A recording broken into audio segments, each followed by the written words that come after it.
Welcome back to Karen and Archer Fine Art. We are headed down to my cousin Kim and Rick's new place and going to plein air paint their log cabin. We're inside Moorhead right now, so we're headed right outside Moorhead.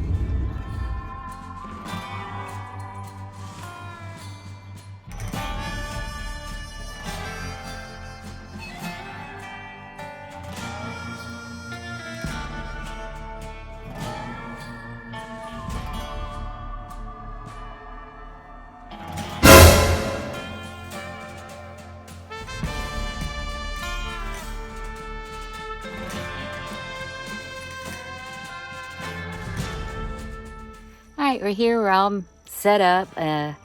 Kim and Rick's not here yet, but I told them I'd enjoy their place without them until they got here. They'll be here in a little bit. Let me show you the setup. Alright, we parked at the truck down by, well, we're down here by the garage.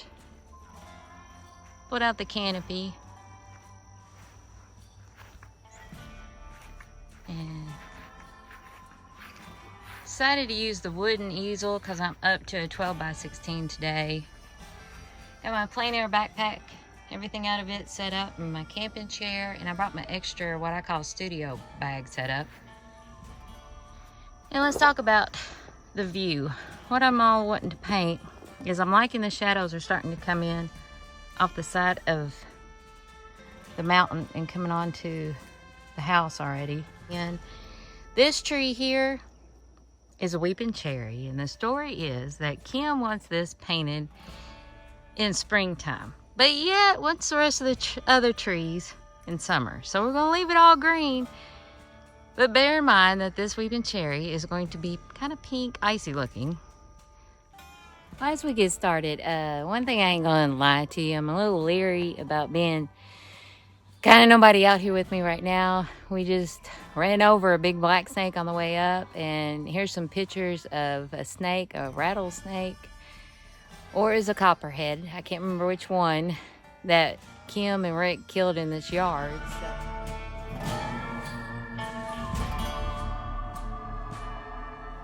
I'm kind of a little leery because once you get out here plein air painting, you get zoned in and forget what's going on around you, so I'm a little nervous. I'm kind of calming down and keeping my eyes open. Brian's went back this way past the driveway is a pond. He's up there fishing. Of course, he's got a handgun on him, so he can at least shoot a snake. I guess I got the tripod to whack a snake with if necessary. I'm a little scared. But joys of plein air painting. Alright, I'm going to try to remember to show you my palette. I do have my palette right here in my hand. Using Midnight Brown, loosened up with some Gamsol to start with.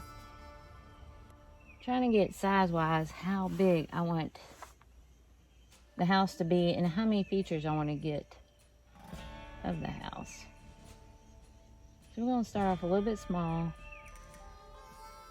putting it a little bit off to the side. So let's put the fireplace here. That's how we do here. At the drawing stage, you'll notice my hand is really far back on the paintbrush. That really helps you get really straight lines.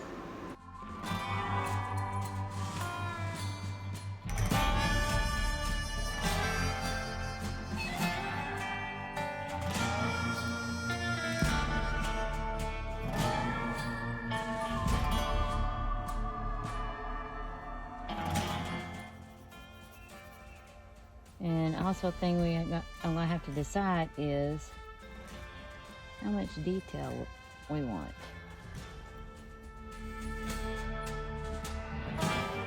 All right, we're gonna do some erasing. I'm gonna take my paper towel, dip it in some Gamsol. Take a good look around for snakes. I don't see any big bad boys. At least the yard keeps cut down. At least Rick keeps the yard cut down pretty good. No problem if you don't like it where something's at, you just erase it. And we're back at it. For snakes, okay. Feeling a little bit more comfortable if there's no snakes. Not much, but a little.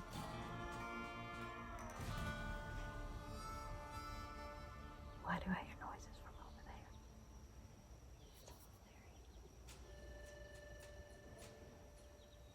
What the heck am I hearing over there?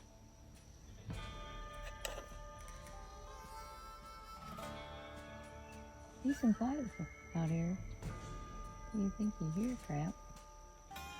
Go ahead and put the roof on it. That'll help us out and judge how much.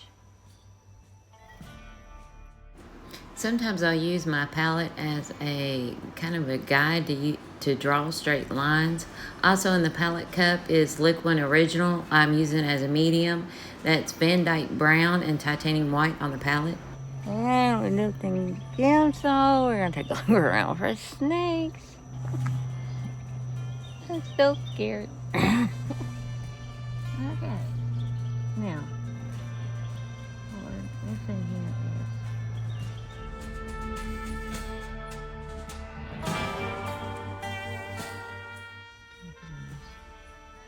Yeah! Take a pictures!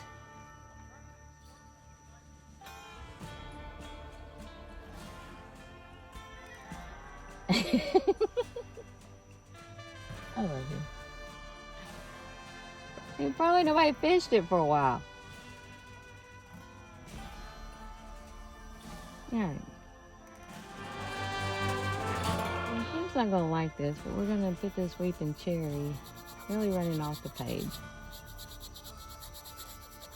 We're gonna put this cherry tree, which is almost as tall as a chimney, here.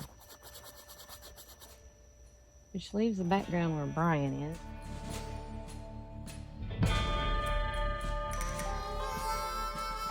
Now, as far as other trees, I have close, which is almost the same to the roof. I'm gonna put this tree in here, which is gonna spread out here. I'm thinking up in here. Then we're gonna do the shadows. Put the shadows in on the yard. What is all them noises back behind? Is it a cow or horse? Could be. There's stuff over there. There's too much critters over there making noise. That's a lot of noise over there. Another tool I use is a small level you can pick up at Walmart for under $5. It's good to make sure your lines are straight and they're level. You can see 5 beds where they freaking have Are you talking about the same? no, talking about fish beds where they spawn, lay their eggs. You can see them down in the mud. And as I work my way around to that side, I start fishing the back of the pond. First 3 casts I throwed in. As soon as it hit the water, I fished and nabbed it. And then I worked my way around the backside, got this biggest one. Another thing you use your level for is when you're setting up to make sure that your canvas is level on the ground you're setting up on.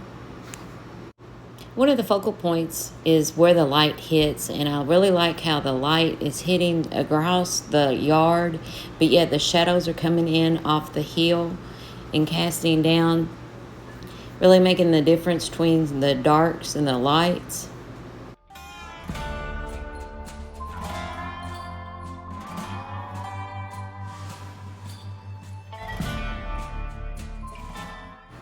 As I'm painting in the values of light, medium, and dark, it really helps you to capture the light at that point in time, because as you're out there plein air painting, the light is going to move on you, and you really want to catch that moment in time where that light is really representing your focal point.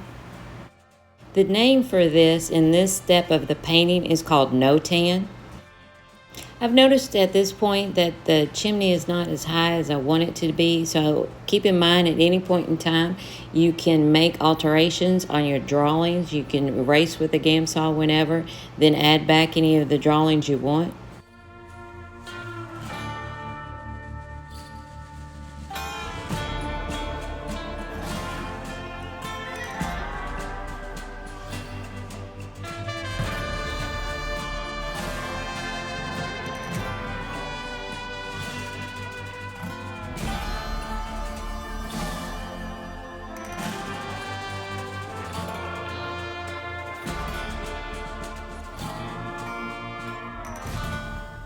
There are many shades of values from light to dark. I usually try to keep it within just three, just a light, medium, and dark.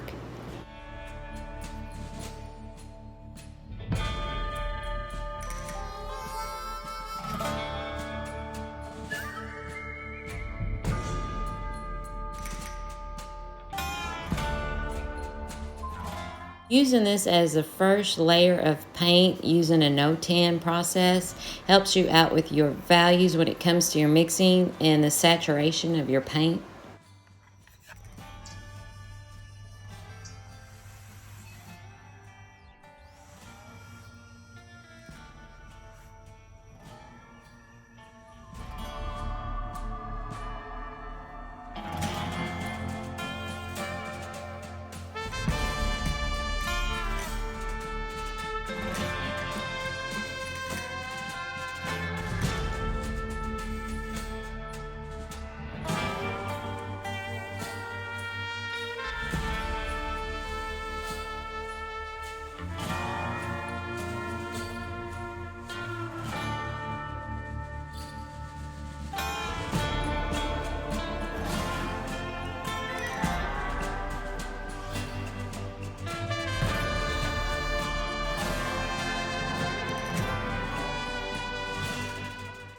I'm using a paper towel dipped in Gamsol just to bring out the lightest value.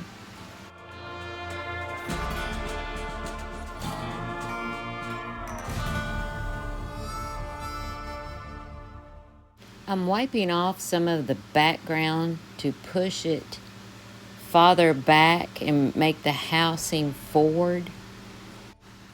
In doing this, it gives that illusion of distance.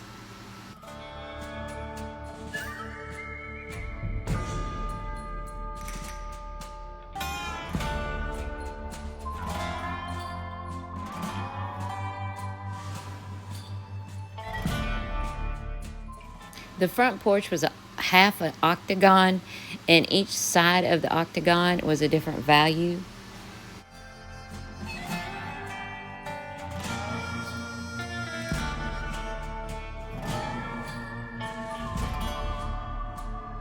Alright, from here I've got pretty much my lights and shadow. We're going to start applying color at this point. I think I'm going to do this in time lapse. Colors I used on the roof was titanium white, Indian yellow, cadmium red medium, and cadmium lemon.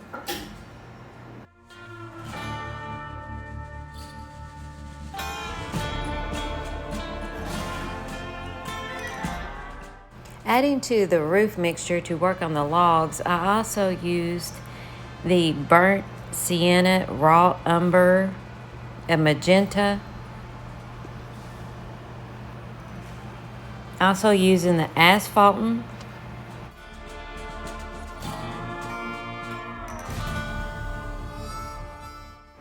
A good little tool to use is a Q-tip to do any erasing with Gamsol.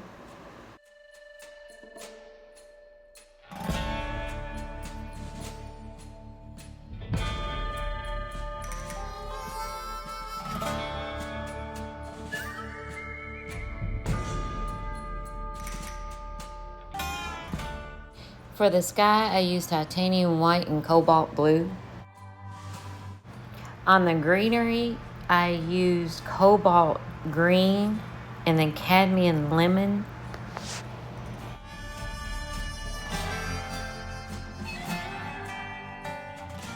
I had a real good time plein air painting, even though I was a little scared of the snakes, but always come back and see me and keep painting.